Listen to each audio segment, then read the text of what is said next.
नमस्कार दोस्तों, हमारे चैनल अतुल्य जीवन में एक बार फिर से आप सभी का स्वागत है।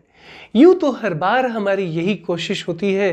कि हम एक से बढ़कर एक ज्ञानवर्धक वीडियो लेकर नियमित रूप से आप सबकी सेवा में उपस्थित होते रहें, क्योंकि हमारा मानना है कि ज्ञान वो दिव्य आंख है जो विषम परिस्थितियों में भी हमारा मार्गदर्शन करता है तथा हमारे सभी संशयों का नाश कर हमें सदैव आगे बढ़ने के लिए प्रेरित करता है। इसलिए आप सभी से निवेदन है कि इस वीडियो को अंत तक अवश्य देखें ताकि आप सबको इसका वास्तविक आशय समझ आ सके। और अब आप सबका और ज्यादा समय ना लेते हुए आइए इस वीडियो को शुरू करते हैं। मित्रों, जैसा कि इस वीडियो के टाइटल से स्पष्ट है, आज मैं अपने इस वीडियो के माध्यम से आप सबको वो सभी महत्वपूर्ण बातें बताने जा रहा हूं जिनको मरते वक्त महापंडित रावण ने लक्ष्मण जी के साथ साझा किया था। मित्रों, बताना चाहूंगा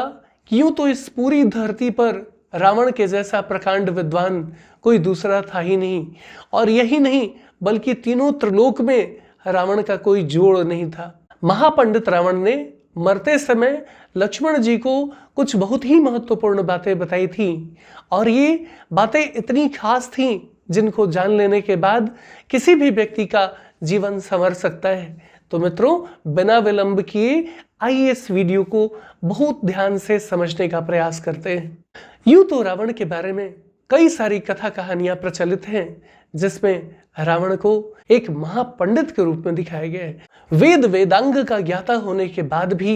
रावण ने अपने जीवन में वो गलतियां कर डाली जिसके कारण उसका समूल नष्ट हो गया। जी हाँ दोस्तों, आप सबको बताना चाहूंगा कि जब बात नीति शास्त्र की हो तो रावण के जैसा महापंडित इस पूरी धरती पर ही नहीं बल्कि तीनों त्रिलोक में दूसरा कोई नहीं था।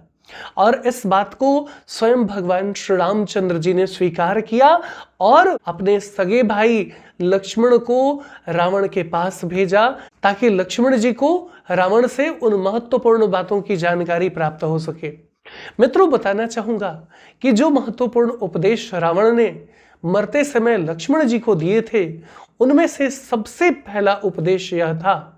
कि व्यक्ति को कभी भी अपने शत्रु को अपने से कमजोर नहीं समझना चाहिए। जी हाँ मित्रों, सबसे बड़ी बात जो आप सबको अपने जीवन में उतार लेने लायक है वह यह है कि कभी भी अपने शत्रु को, अपने दुश्मन को अपने से कमजोर समझने की गलती ना करें, क्योंकि आपको नहीं पता कि आपका शत्रु किस प्रकार की तैयारियां कर रहा है, किस प्रकार के प्रिपरेशन में लगा हुआ है, और उसके द्वारा प्रयोग में लाई जाने वाली रणनीति तथा युद्ध कौशल को कभी भी किसी भी सूरत में कम नहीं आंकना चाहिए, और किस प्रकार से आपको हराने के लिए उसने कोई कसर बाकी नहीं छोड़ी है। तो मित्रों, बताना चाहूंगा कि यदि आप अपने दुश्मन से, यदि आप अपने शत्रु से हमेशा सजग रहेंगे और कभी भी उसको अपने से कम आंकने की गलती नहीं करेंगे तो इससे क्या होगा कि आपके शत्रु को कभी भी इतना समय नहीं मिल पाएगा कि वो आप पर डोमिनेंट हो सके, वो आप पर हावी हो सके। यदि हम सब रावण के द्वारा बताए गए इन महत्वपूर्ण बातों की विवेचना करने बैठे, इन महत्वपूर्ण सुझावों की व्याख्या करने बैठे, तो एक बात तो स्पष्ट हो जाती है कि हमें कभी भी अपने दुश्मन को, चाहे वह कितना भी छोटा क्यों न हो, कम नहीं आंकना चाहिए, उसकी तैयारियों को कभी भी नजरअंदाज नहीं करना चाहिए। और इसका सबसे बड़ा लाभ हमें यह मिलेगा कि हमारा दुश्मन हमारे ऊपर कभी हावी नहीं हो सकेगा। और इस बात की व्याख्या स्वयं भगवान श्री कृष्ण ने श्रीमद् भागवत में भी किया है। इस संदर्भ में स्वयं भगवान श्री कृष्ण ने अर्जुन को संबोधित करते हुए कहा है कि हे पार्थ, जब व्यक्ति अपने दुश्मन के साथ साक्षात्कार करने जा रहा हो तो कभी भी उसे अपने दुश्मन से किसी भी प्रकार की अपेक्षा नहीं रखनी चाहिए तथा उसे अपने दुश्मन को कभी कमजोर नहीं आंकना चाहिए, क्योंकि आपका दुश्मन कब किस प्रकार की रणनीति का प्रयोग आपको परास्त करने के लिए करेगा यह किसी को नहीं पता होता। किस प्रकार का युद्ध कौशल, किस प्रकार के साजो सामान, किस प्रकार की व्यवस्था और किस प्रकार के हथियारों से आपका दुश्मन लैस है, इसकी जानकारी किसी को नहीं होती, क्योंकि इसकी जानकारी को आपके दुश्मन के द्वारा अत्यंत ही गोपनीय रखा जाता है। तो मित्रों, बताना चाहूंगा कि यदि आपकी भी किसी के साथ दुश्मनी हो जाती है, कोई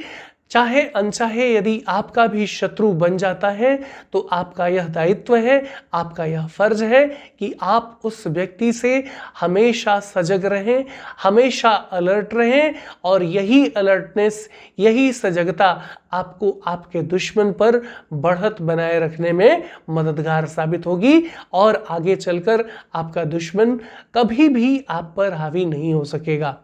तो सबसे पहली बात यह हो गई। अब रावण के द्वारा बताई गई जो दूसरी महत्वपूर्ण बात थी वह यह थी कि किसी भी स्थिति में हमें दूसरों की स्त्री अर्थात पराई स्त्री के प्रति अपने मन में बुरे भाव नहीं रखने चाहिए, वही मनुष्य का भाव नहीं रखना चाहिए, बुरे विचार नहीं रखने चाहिए, क्योंकि औरत चाहे किसी की भी हो, औरत ही इस पूरी प्रकृति में सृजन का एकमात्र कारण है, इसलिए औरत वंदनीय होती है। इसलिए मित्रों, चाहे औरत किसी की भी हो, चाहे स्त्री किसी की भी हो, हमें हर हाल में उसके प्रति सम्मान का भाव रखना चाहिए, आदर का भाव रखना चाहिए तथा कभी भी किसी भी परिस्थिति में औरत के प्रति हमें अपने मन में बुरे विचार उत्पन्न नहीं करने चाहिए तथा हर हाल में स्त्री को माता का सम्मान प्रदान करना चाहिए, माता का आदर प्रदान करना चाहिए। इससे हमारी रक्षा होती है और हम व्यर्थ की मुसीबतों में पड़ने से बच जाते हैं। और यही बात रावण के साथ घटित हुआ था। रावण ने दूसरे की स्त्री अर्थात भगवान श्री रामचंद्र जी की पत्नी सीता का अपहरण कर लिया था और भगवती सीता के अपहरण किए जाने के कारण रावण की यह दशा हुई। अन्यथा रावण को परास्त करने वाला तो इस धरती पर छोड़ दीजिए, पूरे त्रिलोक में दूसरा कोई योद्धा नहीं था, दूसरा कोई व्यक्ति नहीं था, परंतु रावण ने पराई स्त्री के प्रति अपने मन में बुरे विचारों को जन्म दिया, बुरे विचारों का अनुसरण किया तथा बुरे विचार उस पर इस तरह से हावी हो गए कि वह उन बुरे विचारों के प्रवाह में बहते चला गया और अपना समूल नष्ट कर बैठा। मित्रों, इस कड़ी में जो तीसरी और सबसे महत्वपूर्ण बात महापंडित रावण ने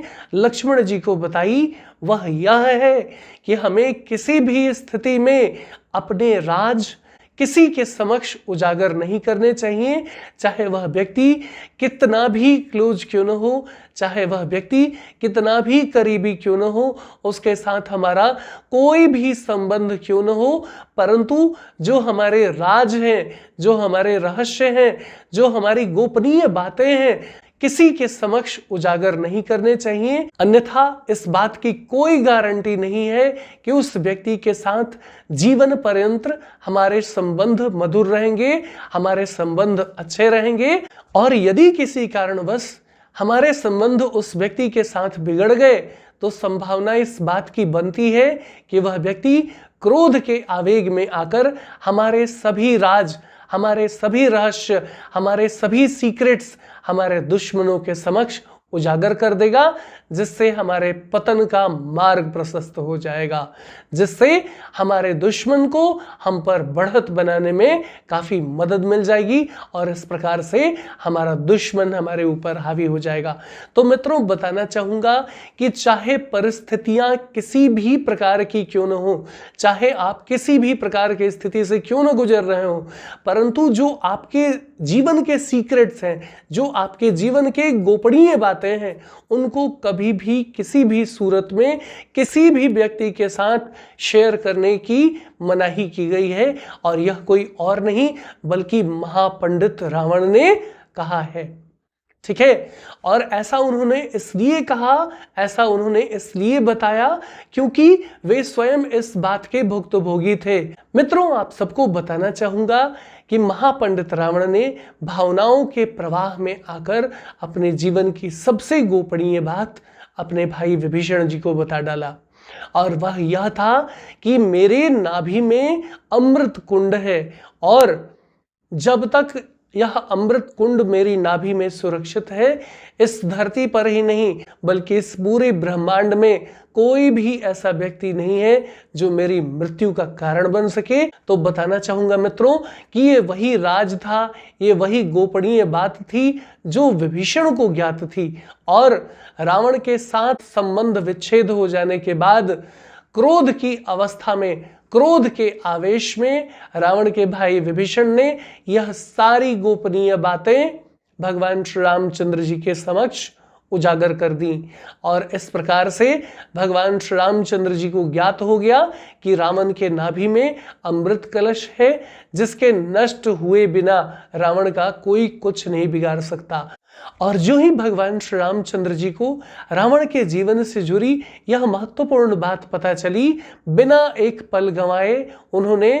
किसी दिव्य अस्त्र का संधान करके रावण की नाभि में सुरक्षित वह अमृत कलश नष्ट कर दिया, और इस प्रकार रावण मृत्यु को प्राप्त हुआ। और अब इस वीडियो में इतना ही।